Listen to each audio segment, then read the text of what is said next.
আওয়ামী লীগের লোকরে মুক্ত করার জন্য ঘেরাও করবেন, কিন্তু তাদের পাশে দাঁড়াচ্ছেন না যে বিচার চাই হাদির। কেন বিএনপি সমর্থন করলো না? বিএনপি কেন শহীদ মিনারে যায়নি? বিএনপি অনেক জায়গায় তো সর্বদলীয় মিটিংও যায়নি। সুতরাং এর কথা বেড়ে যাবে। আমি যেটা বুঝাতে চাচ্ছি ভাই, আমি যেটা বলতে চাচ্ছি, বিচারহীনতাই সকল অপরাধের মূল। এখন বিচার নাই বলে এই বিচারহীনতা চলতে থাকলে ভবিষ্যতে দেশের অবস্থা আরো খারাপ হবে। মানুষ বিচার হাতে তুলে নিবে। আমাদের সাবেক রাষ্ট্রপতি জেনারেল জিয়াউর রহমানের বিএনপি এবং খালেদা জিয়ার বিএনপি আর তারেক রহমানের বিএনপি এক নয়। সুতরাং সবচেয়ে কঠিন সময়ে তারেক জিয়া এই বিএনপির স্থায়ী হয়েছেন, মানে চেয়ারম্যান হয়েছেন। এখন তার নিরপেক্ষভাবে দলটাকে এবং তৈলবাজকে দূরে সরিয়ে দিয়ে জনগণের পালস যদি বুঝতে না পারে, তাহলে যেই নেতা বলেছেন বিদেশ থাকতে যে আমি আমার একার উপরে নির্ভর করে না আমার এখানে আসা, সেটা কিন্তু মানুষের মনে আছে কারা সেই বাধা দিয়েছিল।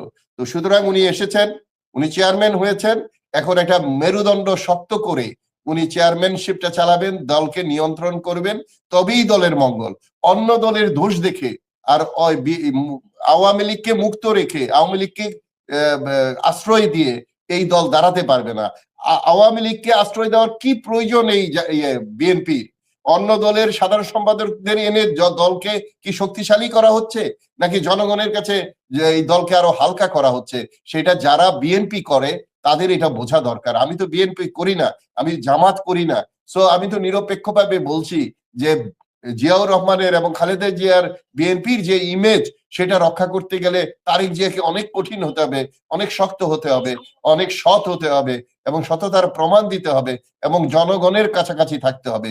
তৈলবাজদের দিয়ে ঘেরাও থাকলে ওনার পায়ে দেখলাম সালাম করার জন্য মানুষ উদ্গ্রীব হয়েছিল, উনি যদি এটা পছন্দ করেন না, বড় চেয়ারে বসতে চান না।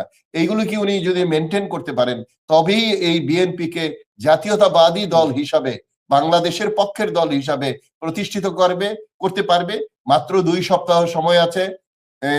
মনির ভাই, আপনারা সবাই অন্য দলের দোষ না দেখে নিজের দলের সংশোধনটা যদি করতে পারেন, তাহলে দেশের জন্য মঙ্গল। আমি যদি আমার মনে হয় মনির শুনেছে, আমি সাক্ষী বা এটা এখনো রেকর্ড আছে, আওয়ামী লীগকেও বলেছি যে আওয়ামী লীগের ধ্বংস মানেও দেশের ক্ষতি।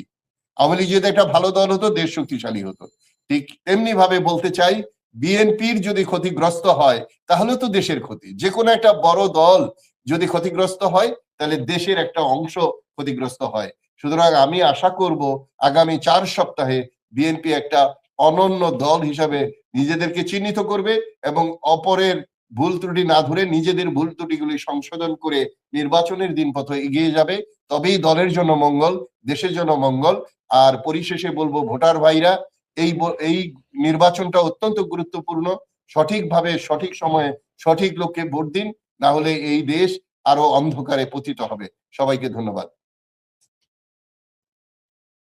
জি, ধন্যবাদ মেজর আমিন আহমেদ আফসার এবং যারা যুক্ত হয়েছেন আপনাদের সবাইকে ধন্যবাদ জানাচ্ছি। সুপ্রিয় দর্শক যারা দেখছেন সবাইকে ধন্যবাদ জানিয়ে আজকের মতো বিদায় নিচ্ছি। আল্লাহ হাফেজ।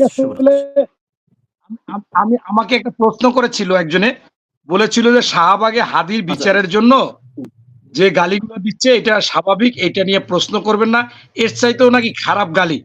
আমি ওই দর্শককে বলতে চাই, ভাই এইটা একটা কথা, আপনি অসভ্য কাকে বলে যখন সে সভ্য কোনো কথা বলে না? হাদি সবসময় বলতো মব সৃষ্টি করা যাবে না এবং ন্যায় চাইতো, ইনসাফ চাইতো। সেইখানে আপনি কত ভাষা আছে, প্রতিবাদের ভাষা। এই জন্য আপনি একটা গোপন অঙ্গ মহিলা এবং মহিলারা সেটা দিবে। এখন আমি বাইর করলাম, আমি দেখাইতে পারবো না মানুষকে যে এই ধরনের স্লোগান কেন দিতে হবে ভাই, এটা পরিবর্তন করা যাবে না, এটা আমি বলছি, আপনি আবার না দিতে বলেন, এটা তো ভাই ঠিক না। এবং আপনার আর একজনে বলছে যে বিএনপি 200 জান্নাতের টিকিটের কথা বলছে, উনি বলছে আপনার মেসেঞ্জারে পাঠাইছি, একটাও পাঠায় নাই। এই যে মনে করেন এক ধরনের কথা বড় হওয়া, আমার যতটুকু মনে করে, পরে একজনে বলেছিল বিএনপির কথা, আর একজনে জিয়াউর রহমানের নামের কথা বলছে, মনে করেন সেই 2 জন 3 জন, আর এরা টপ টু বটম সবাই বলছে, প্রার্থীরা ম্যাক্সিমাম জায়গায় বলেছে। লাস্টে একজনে 2-3 জন প্রার্থী কিছুদিন পরে প্রথম বলছিল যে না আমরা এরকম বলি নাই, পরে বলছি আমরাই জান্নাতের টিকিট দিই।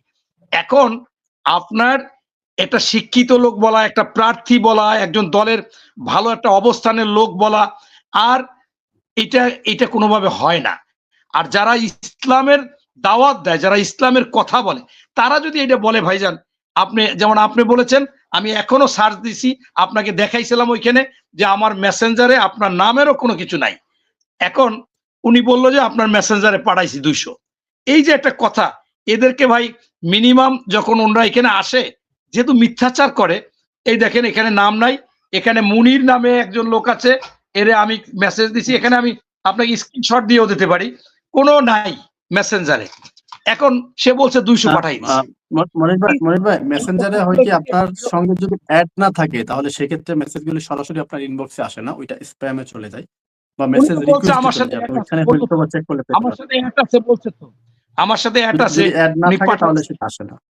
আচ্ছা, আমি হয়তো আমার এখন এখানে হ্যাঁ, পাঠিয়েছি, মনির ভাই, সেটা আমার আমি এখানে। একটা কথা বলতে চাই যে এই যে গালাগালির বিষয়টা আসছে, গালাগালি তো আমাদের রাজনীতিতে অনেকভাবেই হচ্ছে, কিন্তু এর মূল কারণ হলো বিচারহীনতা। যদি বিচারহীনতা থেকে আমরা মুক্ত না হই, তাহলে মানুষের আচরণ আরো খারাপ হবে। একটা বিড়ালকে যদি আপনি বন্ধ ঘরে পিটাতে থাকেন, একটা সময় কর্নারে গিয়ে আপনার ঘাড়ে জাম দিবে। কিন্তু আজকে আমাদের জাতি এমন ভাবে নিগৃহীত যে চোখের সামনে কোনো বিচার দেখছি না, নানা রকম কথা বলে, বিচ্ছিন্ন কথা বলে, যেটাই ইসির বলার কথা না, ইসি বিচার নিয়েই কথা বলার উচিত না, এটা বিচারালয় দেখবে। কিন্তু পুলিশ ঠিক মতো ধরছে না, ধরলে জামিন হয়ে যাচ্ছে, জামিন পেয়ে গিয়ে হত্যা করছে হাদিকে। সেই সব জায়গায় গালি খুব গুরুত্বপূর্ণ নয় বলে আমি মনে করি। গালি বন্ধ করতে হলে বিচার আনতে হবে দেশে। বিচারহীনতার রাজ্যে অনেক অন্যায় হবে, তো বিচারহীনতা হলো সবচেয়ে বড় অন্যায়। সবাইকে ধন্যবাদ। আপনি যেটা বলেছেন, ধন্যবাদ। হ্যাঁ, আমি নিজেই বলছি যে আমি এইগুলা চাই না। আমি মারা গেছি বা আমি শহীদ হয়েছি বা গুলি দিয়ে মারে ফেলাইছে, সেইগুলোই আপনি বিরুদ্ধে আচরণ করবেন। যে মব সৃষ্টি চায় না, যে আইন হাতে তুলে নিতে মানা করেছে, যে নীতি নৈতিকতার কথা বলেছে, যে ইনসাফের ভাই, আপনি তো, বিচার হবে। আপনাকে যদি মানে বাধ্য করা হয়, এদের কি আছে, এই ইয়াং ছেলে মেয়েদের কি আছে এই ইয়েতে যাওয়া ছাড়া? এই আপনি শুনেন, হয়তো আপনাকে কথা আমি বলি, বাড়াচ্ছেন আমার যে ভিডিও করা তারা আছে, বিচার পাচ্ছে আমার না। হ্যাঁ, এখন আওয়ামী লীগের লোকরে মুক্ত করার জন্য ঘেরাও করবেন, কিন্তু তাদের পাশে দাঁড়াচ্ছেন না যে বিচার চাই হাদি। কেন বিএনপি সমর্থন করলো না? বিএনপি কেন শহীদ মিনারে যায়নি? বিএনপি অনেক জায়গায় তো সর্বদলীয় মিটিংও যায়নি। সুতরাং এর কথা বেড়ে যাবে। আমি যেটা বুঝাতে চাচ্ছি ভাই, আমি যেটা বলতে চাচ্ছি, বিচারহীনতাই সকল অপরাধের মূল। এখন মনির ভাই, বিচার নাই মনির বলে ভাই, এই বিচারটা চলতে থাকলে ভবিষ্যতে দেশের অবস্থা আরো খারাপ হবে। মানুষ বিচার হাতে তুলে নিবে। দর্শক যে ভিডিওগুলোর কথা বলেছে আপনাকে পাঠিয়েছে, ওইটা মূলত আমাদের ইনবক্সে পাঠিয়েছে। আমি এখন পেজের ইনবক্সে ঢুকে দেখলাম অনেকগুলো ভিডিও পাঠিয়েছেন। আপনি চাইলে আমি এটা প্লে করতে পারি এখানে। এগুলো আসছে, দর্শক না দেখে তো বলে না, অবশ্যই দর্শক আমাকে দেখে দিয়ে বলে। দেন, আমাকে বলছে দিছে দেয়, ওটা আমাদের পেজের ইনবক্সে পাঠানো হচ্ছে, পেজের ইনবক্সে। পেজের ইনবক্সটা আমার হোয়াটসঅ্যাপে ইতে দিয়ে দেন, ওই যে ফেসবুকের ডক্টর কাজী মনির বাংলায়। মনির ভাই হয়তো ভিডিও লিংকগুলো প্রেস করে আপনাকে দিয়ে দেব। নাম দেখে হয়তো মনে করছে আপনি আছেন, হয়তো নাই, আসলে ওই ভুল বলছে হয়তো, এটা চেক করেন। হতে পারে। আচ্ছা, আমরা শেষ করে ধন্যবাদ সবাইকে। ওকে ভাই।